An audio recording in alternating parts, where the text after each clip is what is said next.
Muchas gracias, Carlos, por aceptar esta invitación a esta nueva entrevista de Un Café con Areta. La verdad que es un placer No, estar por contigo favor. nuevamente. Ya te he dicho antes, Javier, que era obligado, ¿no? Nuestra amistad viene de tiempo ya, ¿eh?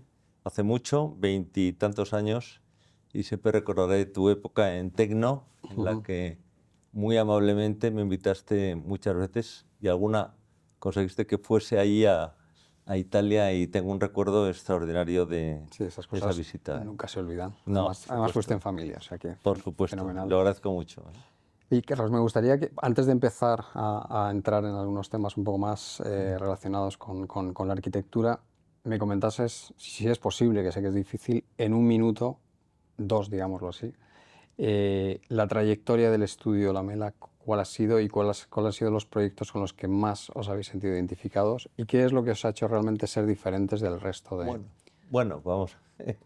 Te agradezco la pregunta, aunque lo de que me dices de ser diferente es complejo, porque yo no creo que seamos ni parecidos ni diferentes. Han sido circunstancias, de alguna forma,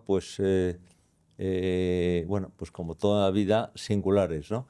Mi padre, arquitecto de primera generación, acaba la carrera en el año 54, tiene una, digamos de alguna forma, mi padre y el estudio, una relación longeva, larga, importante, con grandes obras en Madrid. Mi padre no venía de una familia de arquitectos, era una familia de origen humilde, y muy rápidamente se posiciona muy bien en el panorama de la arquitectura española, ¿no? Y mi padre desarrolló obras importantísimas en Madrid y en la Costa del Sol, en España, en Mallorca, en el momento que España era lo que era, ¿no?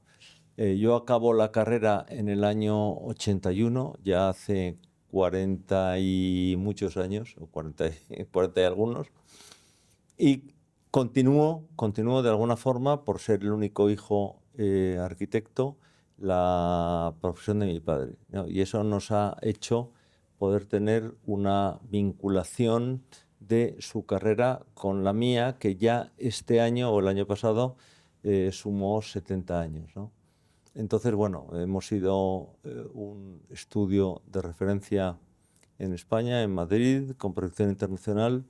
Hemos tenido suerte, hemos tenido la fortuna de tener la confianza de clientes importantes, públicos y privados, para poder hacer proyectos muy singulares en España.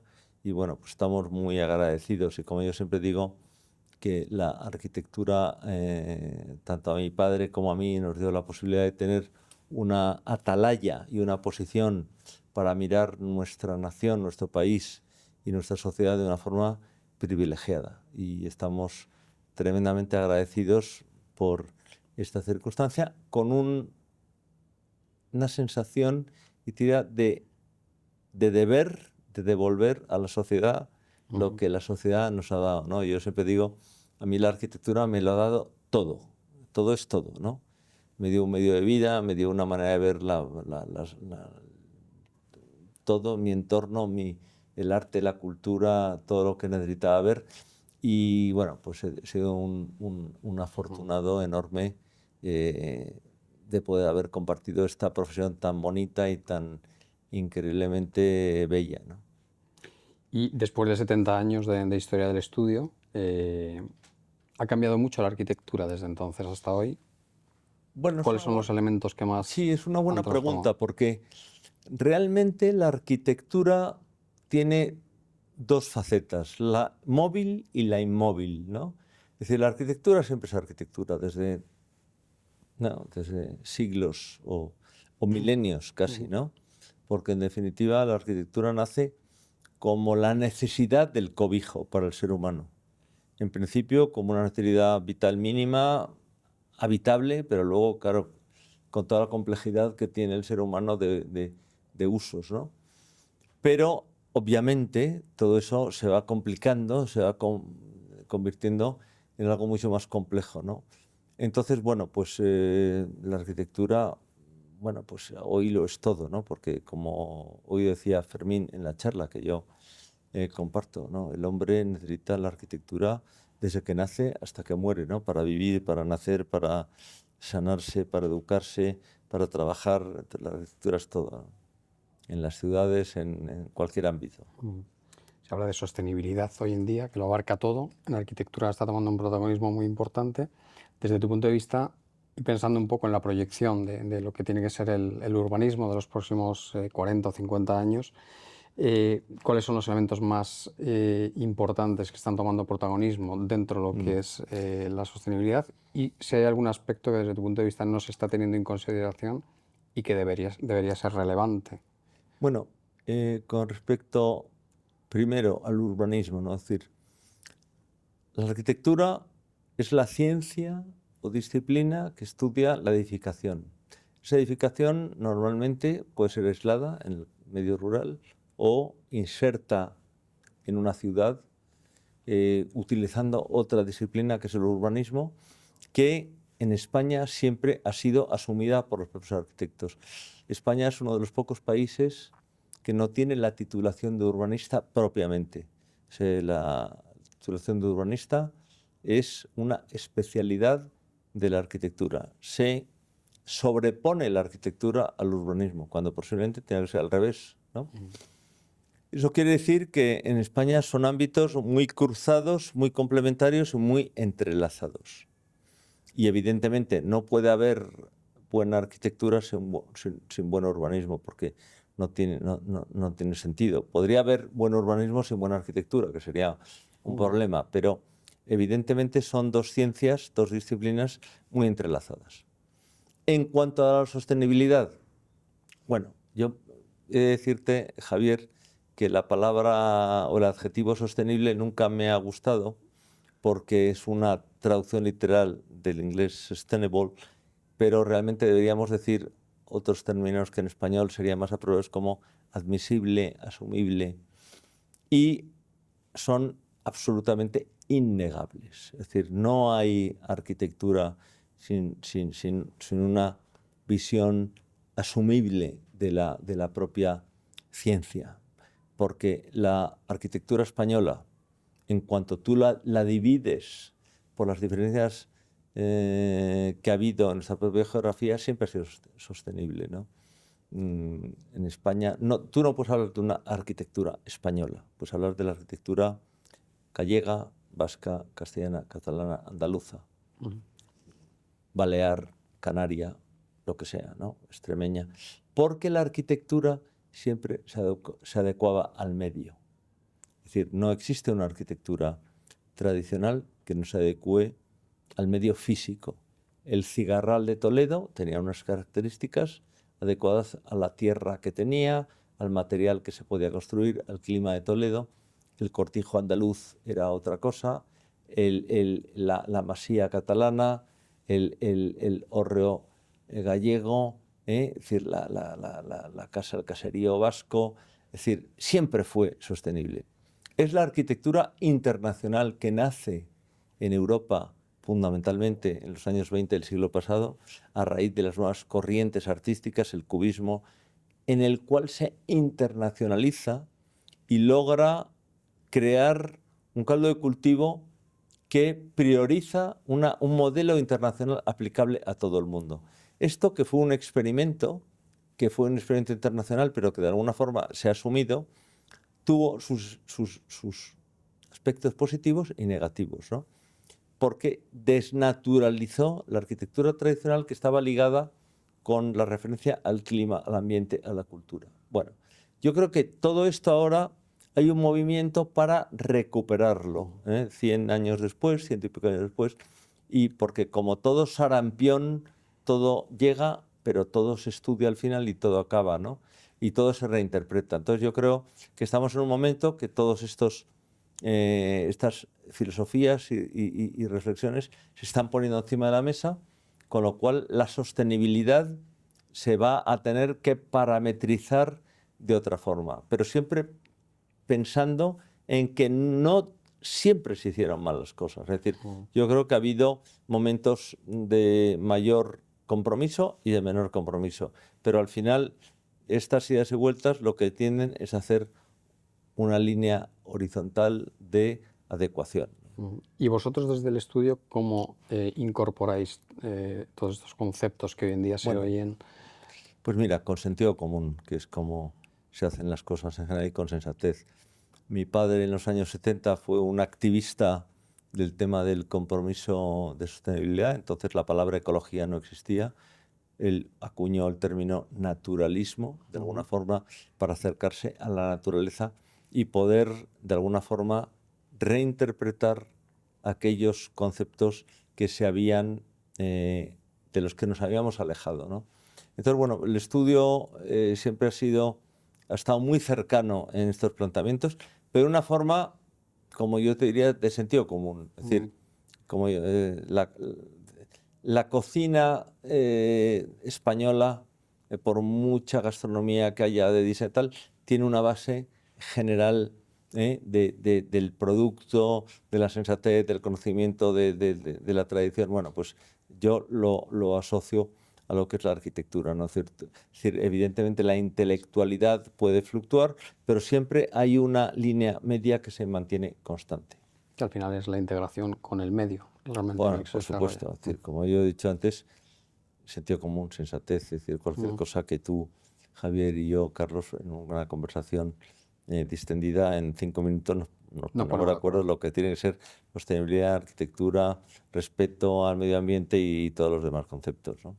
Y en todo este conglomerado de conceptos que estás mencionando, ¿cómo se integra la inteligencia artificial y todos los nuevos procesos digitales que están avanzando a Bueno, un ritmo tremendo y que en cierto modo pueden limitar mira, la creatividad del propio esta es arquitecto? una pregunta clave, ¿no? Yo te diría que la limitación no existe o no debe existir, pero estamos en un momento, yo a veces pongo el ejemplo, ¿no?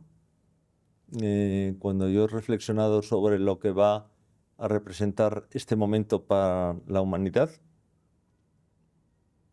imagínate, Javier, que tú y yo somos actores de teatro, actores de una compañía, que en 1895, un mes antes de que se descubra el cine, y somos actores de teatro y llevamos toda nuestra vida actuando para una audiencia de 10, 20, 50, 100 personas y que vamos por los pueblos o ciudades haciendo una representación y llevamos nuestra vida así. ¿Quién nos diría que dentro de unos años lo que estamos haciendo tú y yo como actores en una comedia de teatro puede convertirse en algo que se graba, que se hace eterna y se distribuye como ahora a miles de millones de personas y por los siglos de los siglos? Sería impensable. Bueno, pues yo creo que esta sensación de que somos unos actores de teatro un mes antes de que se descubra el cine es lo que estamos ahora en la humanidad. No sabemos lo que nos va a deparar el futuro. Y valga la anécdota de que cuento algunas veces, de un conferenciante en Nueva York en los años de 1860, que le preguntaban: señor conferenciante, ¿podría usted decirnos cómo será el mundo dentro de 100 años? Y decía, bueno, pues el mundo de 100 años, ¿cómo será la ciudad de Nueva York? Dice, bueno, la ciudad de Nueva York dentro de 100 años, en 1960 o 70, tendrá 10 millones de habitantes. 10 millones, ¡oh, qué barbaridad! Y habrá edificios de 100 plantas de altura, pero 100 plantas, tal. Y el tráfico en las calles será tan intenso que los excrementos de caballo tendrán al menos 1/4 de altura. Bueno, pues esta es lo que nos está pasando ahora, ¿no? Somos imposible de extrapolar con nuestra propia experiencia, nuestro propio conocimiento de lo que va a pasar en un tiempo breve. No, quizá 100 años no, pero probablemente hoy ya tendrá impacto Bueno, en vuestra claro, forma de trabajar, en vuestra forma de en el diseñar, de siglo proyectar. XIX, 100 años, Ujú. hoy estos 100 años los Son convertimos 10, en 5, en ¿no? 5. Es decir, sí, Cierto. bueno, ¿quién nos iba a decir? Yo cuando acabé la carrera, en mis primeros 10 años de profesión, lo que yo hacía, cómo dibujaba, cómo ponía mis papeles encima del tablero, era igual a lo que hacía Leonardo da Vinci 500 años atrás. Rápidamente surgió la tecnología por ordenador. Empezamos con los plotters, con los diseños, o luego con el 3D, el Revit, etc. Entonces, otro mundo, ¿no? Ha avanzado el soporte de hacer arquitectura, la herramienta, no te digo la arquitectura, en 10 años lo que no avanzó en los 500 anteriores, ¿no? ¿Qué quiere decir? ¿Que eso se hace mejor arquitectura? No necesariamente, pero que ayuda mucho, por supuesto. ¿Que es más rápido? Por supuesto. ¿Que es otro lenguaje? Evidentemente, ¿no? O sea, estamos delante de una transformación radical. Total, total. Es como el coche de caballo cuando vino el motor explosión en el coche de combustión, ¿no? No tiene nada que ver, ¿no? O como antes de no haber aviones vino la aviación, ¿no?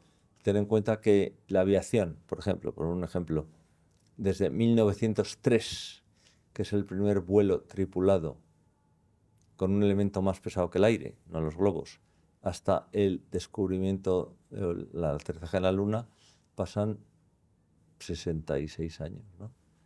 Ya han pasado 66 años casi desde que el hombre pisó la Luna y los avances teóricamente han sido mínimos. Los aviones tardan lo mismo en llegar a Nueva York, no hemos vuelto a la Luna. Es decir, el mundo de la transformación no es continuo, es totalmente asimétrico, ¿no? ¿Qué ha cambiado todo? Esto. ¿Qué pasa con esto? Aquí tenemos todo el conocimiento de la humanidad, la mejor biblioteca nunca escrita, pero con dos ventajas increíbles que nunca había pasado. Acceso instantáneo, cosa que no te pasa en ninguna biblioteca del mundo, que tardarás minutos o horas en encontrar tu libro y tu conocimiento, si lo hay.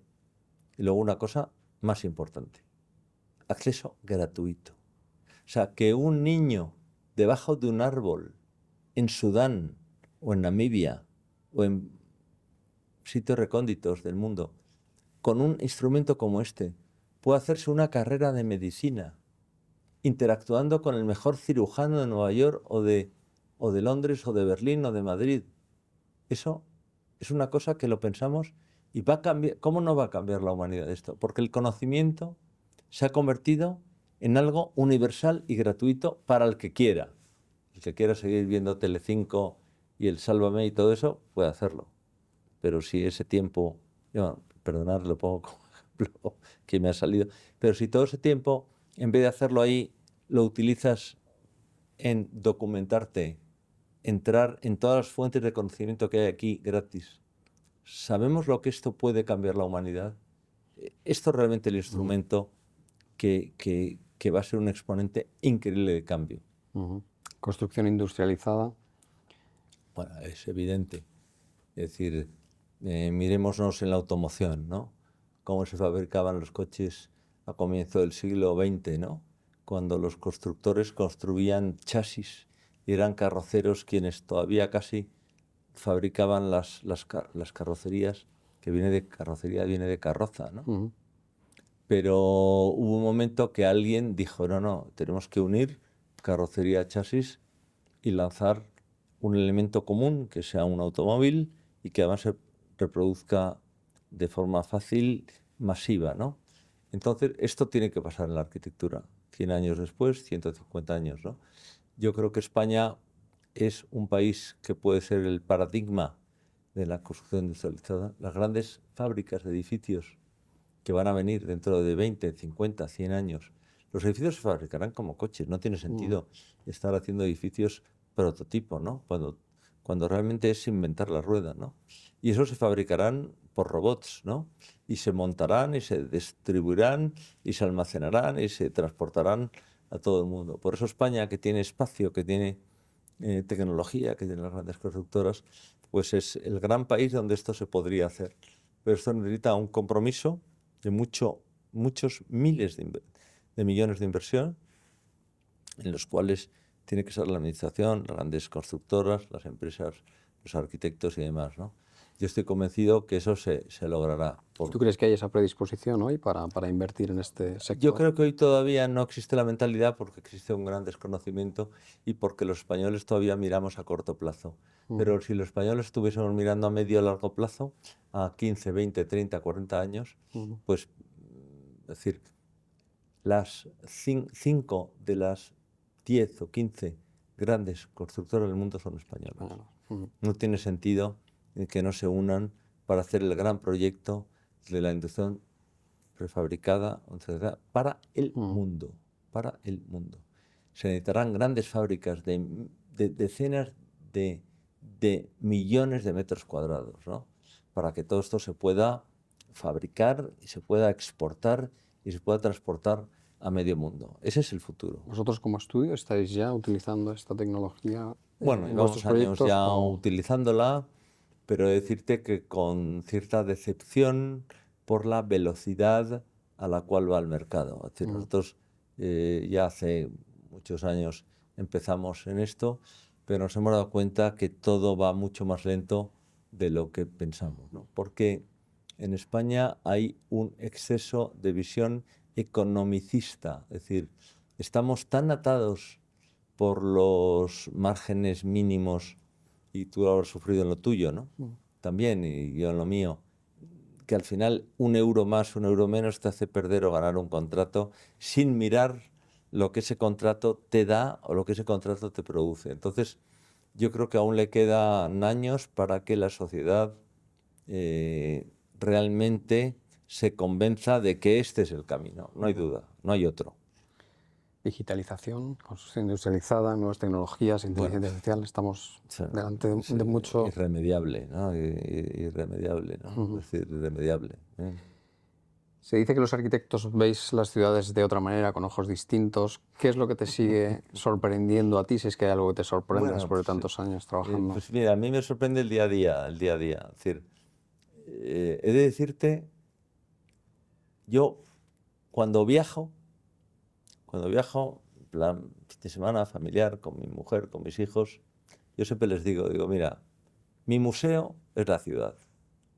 Yo no necesito ir a un museo para ver, porque paseo por una calle y estoy viendo edificios, ¿no? Que es lo que me gusta.